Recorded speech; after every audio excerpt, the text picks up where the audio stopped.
Episode की शुरुआत वहीं से होती है जहां पिछला एपिसोड खत्म हुआ था। कमांडर पिक्सिस के सामने खड़ा एरन बिना किसी हिचकिचाहट के कहता है कि अगर उसकी टाइटन शक्ति इंसानियत को बचाने में काम आ सकती है तो वो अपनी जान तक दांव पर लगाने के लिए तैयार है। एरन की आंखों में डर जरूर था, लेकिन उससे कहीं ज्यादा मजबूत था इंसानों को बचाने का उसका इरादा। एरन की बात सुनकर कमांडर पिक्सिस मुस्कुराते हैं।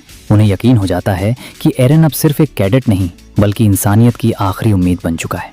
इसके बाद वो तुरंत सभी अधिकारियों को बुलाकर ट्रॉस डिस्ट्रिक्ट को वापस लेने की योजना शुरू करने का आदेश देते हैं।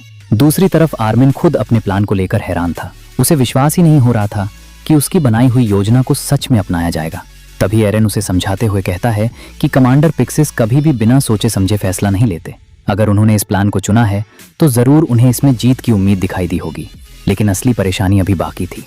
जैसे ही सैनिकों को पता चलता है कि उन्हें फिर से उसी शहर में जाना होगा जहां कुछ घंटे पहले टाइटंस ने तबाही मचाई थी, पूरे कैंप में डर फैल जाता है। कई सैनिक इसे सुसाइड मिशन कहने लगते हैं। किसी को भरोसा नहीं था कि इस मिशन से कोई जिंदा लौट पाएगा। इसी दौरान डैज पूरी तरह टूट जाता है। वो जोर जोर से चिल्लाने लगता है कि वो दोबारा उस नरक में नहीं जाएगा।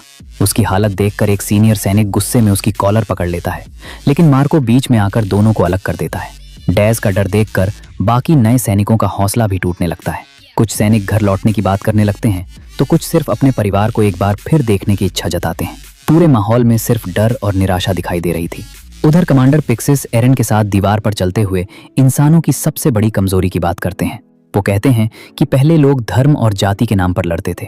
फिर एक बार ये कहा गया कि अगर इंसानों के सामने उनसे बड़ा दुश्मन आ जाए तो वे एक हो जाएंगे, लेकिन पिक्सिस खुद ही उस बात को गलत बताते हैं। वो कहते हैं कि आज पूरी इंसानियत के सामने टाइटंस जैसा दुश्मन मौजूद है, फिर भी इंसान एक दूसरे में बटे हुए हैं।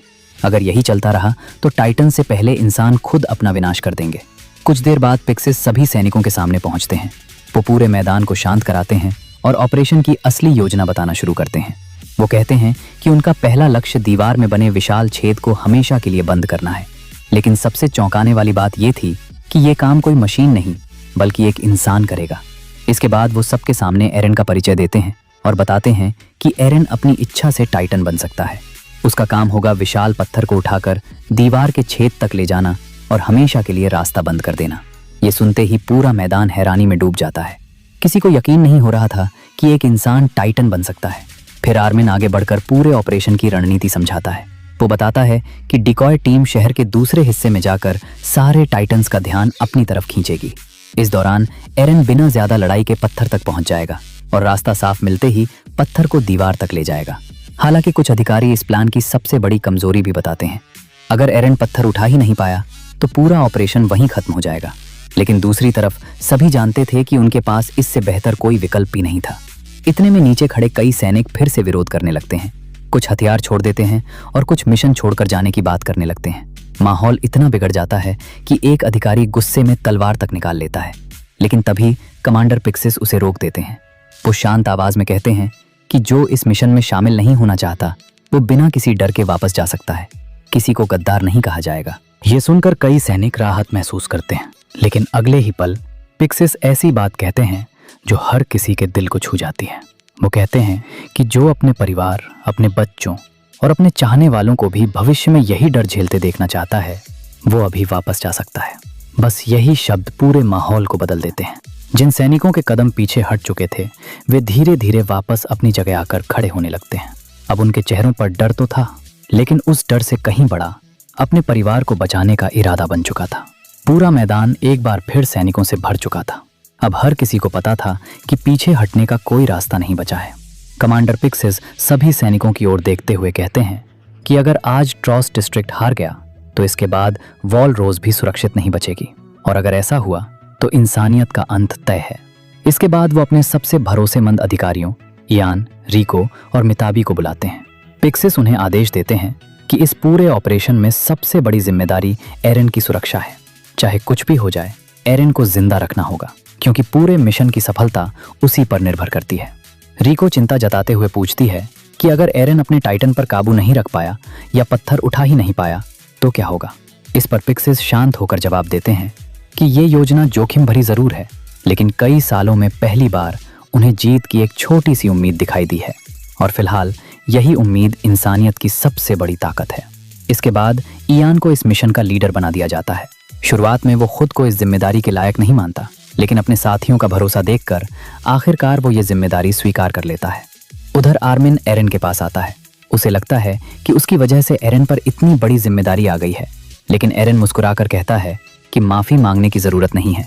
अगर किसी ने इंसानियत को जीतने का मौका दिया है तो वो आर्मिन का दिमाग है। तभी मिकासा वहां पहुंचती है और कहती है कि वो एरन के साथ ही रहेगी, लेकिन एरन उसे मना कर देता है। वो चाहता था कि मिकासा अपनी ड्यूटी पर ध्यान दे। दोनों के बीच थोड़ी बहस होती है, लेकिन तभी इयान फैसला सुनाता है कि मिकासा भी एरन की सुरक्षा टीम का हिस्सा बनेगी। ये सुनकर मिकासा भी शांत हो जाती है। कुछ देर बाद पूरी टीम उस विशाल पत्थर की तरफ बढ़ने लगती है। रास्ते में मिताबी एरन से साफ कहता है कि उसे अभी भी एरन पर पूरा भरोसा नहीं है, लेकिन अब उनकी किस्मत उसी के हाथ में है, इसलिए उसे किसी भी कीमत पर असफल नहीं होना चाहिए। इसी बीच शहर के दूसरे हिस्से में डिकॉय टीम अपना काम शुरू कर देती है। हरे धुएं का सिग्नल आसमान में उठता है, जिसका कंपोनेंट था कि ज्यादातर टाइटन्स का ध्यान दूसरी दिशा में जा चुका है। अब एरन के पास आगे बढ़ने का सही मौका था। पत्थर के पास पहुंचने से पहले रिको आखिरी बार एरन से कहती है कि आज बहुत से सैनिक सिर्फ उसकी खातिर अपनी जान जोखिम में डाल रहे हैं। अगर उनमें से कोई मरे तो उसकी कुर्बानी बेकार नहीं जानी चाहिए। रिको की बातें सुनकर एरन के अंदर नया हौसला भर जाता है। वो मन ही मन फैसला करता है कि चाहे कुछ भी हो जाए, आज वो पीछे नहीं हटेगा। कुछ ही पलों बाद पूरी टीम उस विशाल पत्थर के सामने पहुंच जाती है। पत्थर इतना बड़ा था कि उसे देखकर किसी को भी विश्वास नहीं हो रहा था कि कोई उसे उठा भी सकता है। दूसरी तरफ कमांडर पिक्सिस दूर से पूरे ऑपरेशन पर नजर रखे हुए थे। वो धीरे से कहते हैं कि आज पहली बार इंसान भाग नहीं रहे, बल्कि अपनी जमीन वापस लेने के लिए लड़ने जा रहे हैं। अब निर्णायक पल आ चुका था। एरन आगे बढ़ता है। वो अपने अंगूठे को दांतों से काटता है और अगले ही पल आसमान में सुनहरी बिजली चमक उठती है। एक जोरदार धमाके के साथ एरन दोबारा अपने टाइटन रूप में बदल जाता है। उसे देखकर सभी सैनिक राहत की सांस लेते हैं। हर किसी को लगता है कि अब योजना सफल होने वाली है, लेकिन तभी अचानक कुछ ऐसा होता है जिसकी किसी ने कल्पना भी नहीं की थी। एरन का टाइटन धीरे धीरे अपना सिर घुमाता है। सभी को उम्मीद थी कि वो पत्थर की तरफ जाएगा, लेकिन अगले ही पल वो सीधा मिकासा की तरफ देखने लगता है। मिकासा कुछ समझ पाती उससे पहले ही एरन का टाइटन पूरी ताकत से उसकी तरफ मुक्का मार देता है। धड़ाम। और इसी के साथ ये एपिसोड खत्म हो जाता है। अगर आपको ये एक्सप्लेनेशन अच्छा लगा हो तो वीडियो को लाइक एंड सब्सक्राइब करें। मिलते हैं किसी और वीडियो में, तब तक के लिए बाय बाय।